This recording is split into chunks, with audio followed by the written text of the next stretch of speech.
제약바이오 리바운드 참여할까? 제약바이오 참 진짜 많은 분들 굉장히 힘드셨던 시간이었습니다. 그리고 네. 또 어제 저희가 랭킹을 또 하는 시간으로 준비가 되어 있는데요. 랭킹에 보면 오랜만에 제약바이오 관련주가 1, 2, 3위를 또 차지했습니다. 네. 랭킹에. 그 부분 또 제약바이오에 대해서 이제 좀 눈을 좀 돌려봐야 되지 않을까 이런 생각을 갖고 있는데 일단 이걸 갖고 오신 이유부터 한번 들어볼게요. 제약바이오. 물론 가장 최근에 뭐 제가 2주 만에 나왔거든요. 그렇죠. 지난 광복절 때문에 그렇죠. 하루 한 주 특집으로 건너다 해서. 보니까 네.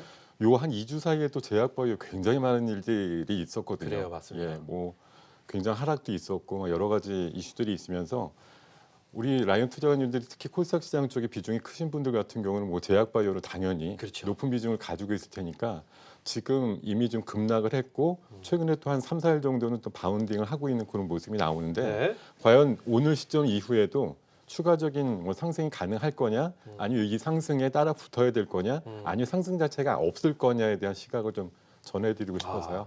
그래요, 좋습니다. 가지고 그럼 나왔습니다. 단도직입적으로 저희는 뭐 다른 프로그램보다 좀 더 직설적이고 네, 좀 더 엉뚱하지만 좀 더 쉬어야 되기 때문에 네, 제약바이오 고 스톱 선택을 하신다면 저는 고입니다. 고. 예, 예. 네, 좋습니다. 그 이유를 하나씩 한번 들어보도록 하겠습니다. 네, 일단은 그 지난 그 뭐 사실관계라고 할까요? 네, 빠진 거에 어떤 계통이 삼성 바이오로직스부터 출발해가지고 그렇죠. 예, 따져보시면 코오롱생명과 코오롱생명. 인보사 얘기 있었고 상상만 해도- HLB의 그 임상 3상에 대한 지연 문제, 네. 그리고 최근에는 이제 신라젠의 무용성 평가 문제까지 이렇게 쭉 이어져 왔는데 오늘 시장 끝나면서 나온 뉴스를 보면 관련되는 그 종목들이 전부 다 결제 해지의 모습들을 좀 보여주었다는 거죠.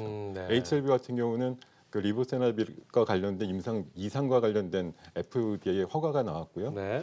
그리고 또 코오롱생명과학 같은 경우는 미국 쪽에 약간 지지하는 의사들에 의한 뭐 그 반박 보고서 같은 것들이 나오면서 그 어떤 약효에는 문제가 없다라는 식의 그 얘기들이 나오다 보니까 오늘 굉장히 강한 모습을 보여줬죠. 네. 그리고 오늘 장 끝나고 지금 시간에 끝날 무렵에 또 메디포스트와 관련되어서 패스트트랙 지정과 관련된 그런 호재성 얘기가 나왔기 때문에 대형주들이 끌고 내려갔던 시장 쪽에 그 관련되는 섹터에 있어가지고 일부 결자 해지의 모습이 좀 나오고 있다는 측면에서 봤을 때는 모든 그 하락폭을 다 되돌리지 못하겠지만요. 네. 일정 수준 돌릴 가능성이 많다라는 거 하나가 일단은 낙폭과대에 대한 기술적인 바운딩이 충분히 나올 수 있는 자리라고 생각되는 거 하나.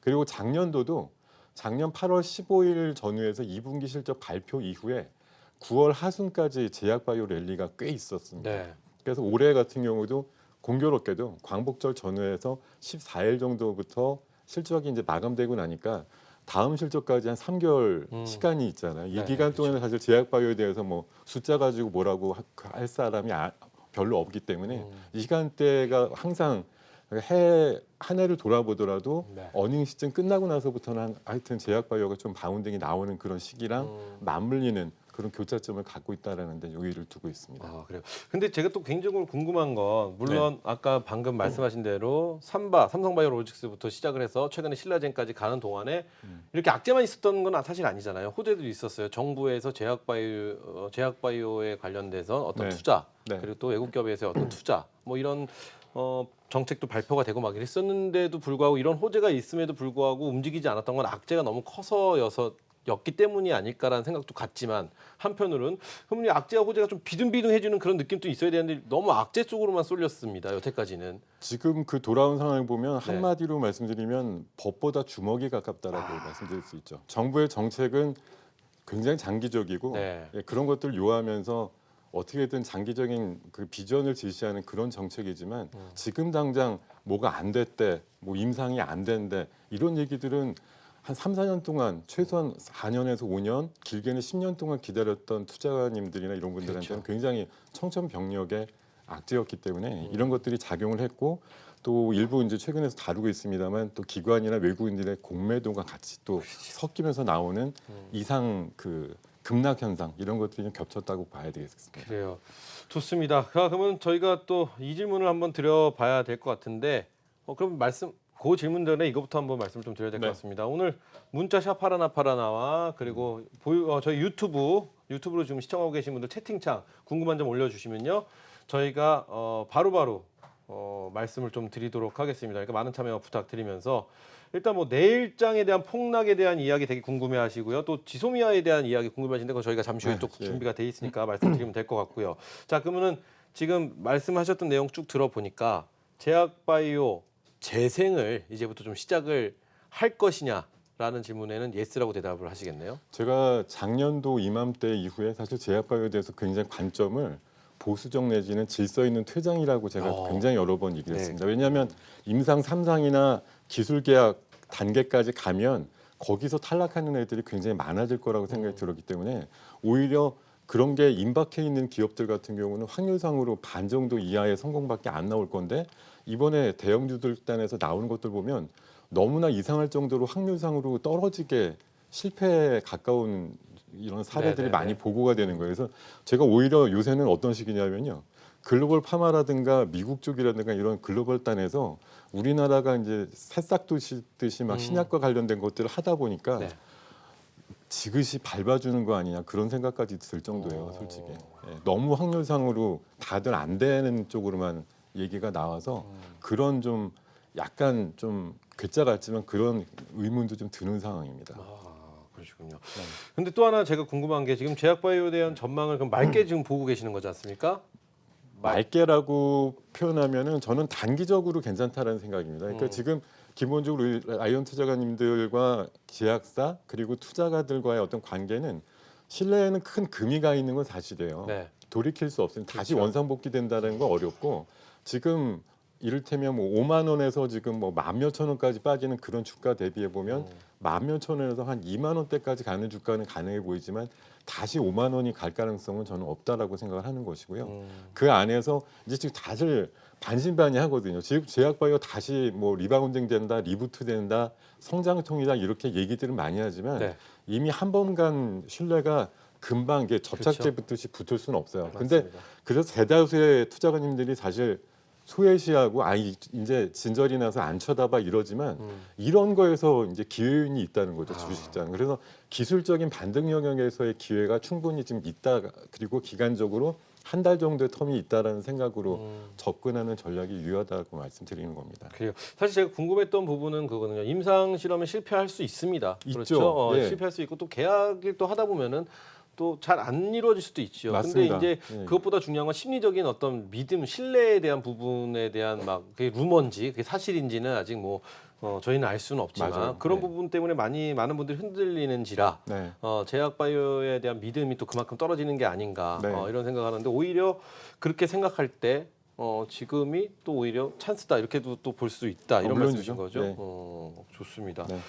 자, 또 그런 말 하셨어요. 용기 있는 자만이 미인을 얻을 수 있다. 지금 제약바이오 사자고 만약 권유를 한다던가 누가 용기가 한자면 필요하죠. 굉장한 용기입니다. 그렇죠. 왜냐하면 한 10분의 1쯤 고점 대비해서 떨어진 건 알겠는데 지금 얘네들이 가치가 있는 거에 대해서 굉장히 혼란스러워하는 상황이라서 네. 지금 많이 떨어졌으니까 사야 되라고 그냥 강권을 당했을 때 선짓 안 매수 나가죠. 주문 그렇죠. 안 나가거든요. 네. 근데 지금 일주일 전부터 돌아오는 판세를 보면 결국은 큰 용기를 내신 분만이 바닥에서 또 20, 30% 지금 상승을 이미 맛보시고 계시고 내일장에 대해서만 굉장히 우려 섞인 소리가 이제 섞여 네네. 있습니다만 제약바이오에 대한 중기적인 한 달 정도의 텀은 유효하다. 전 그런 관점으로 좀 말씀드리겠습니다. 그래요. 그럼 요거 하나만 여쭤볼게요. 제약바이오의 옥석 가리는 방법? 지금 사실은 이 믿음과 신뢰가 깨진 부분도 좀 있고요. 네. 그리고 또 실망을 많이 주었던 부분도 분명히 존재하고 있습니다. 그렇죠? 네. 그렇다면 지금 그래? 그럼 내가 용기를 내서 한번 미인을 얻어볼까 하시는 분도 계십니다. 네. 이럴 때 보면 제약바이오 관련주에 대해서 좀 옥석을 가릴 수 있는 대표님만의 방법 뭐 있을까요? 저는 원래 제약바이오를 잘 매매를 안 하기 때문에 옥석골 잘 가리지 못하지만 네네. 제가 드리고 싶은 말씀은 지금 결자의지 차원에서 최근에 이슈가 됐던 종목 매매하시는 게 제일 좋아요. 예.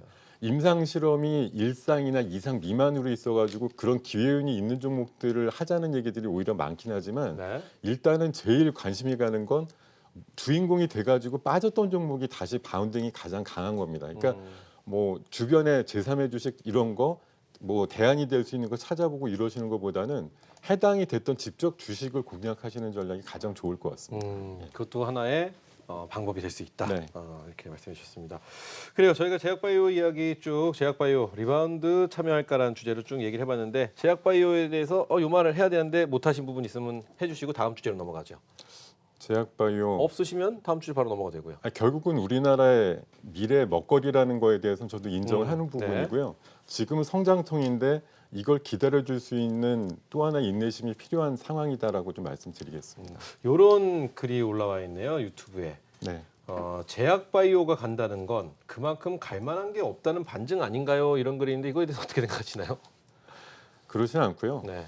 어차피 물은 낮은 곳으로 흐르기 마련이거든요. 네. 주가가 지금 낮아 있다라는 그런 차원에서의 접근해서 좀 제약바이오를 지금 끄집어낸 것이고 이미 이제 사실 고점에서 물리신 분들은 뭐 세 토막 네 토막이 났는데 여기서 반 토막쯤 올라선다 그래서 기쁘냐 아니면 팔 수 있는 전기가 마련될 것이냐 이건 아니거든요. 지금은 사실 없는 분들이 새롭게 진입하기 괜찮은 타이밍일 뿐이지 있는 분들은 상당히 좀 기다려야 되는 그런 시간일 뿐이라서 뭐 고통은 같이 좀 감내를 해야 되는 거 아닌가 생각이 들고요. 그래요. 좋습니다.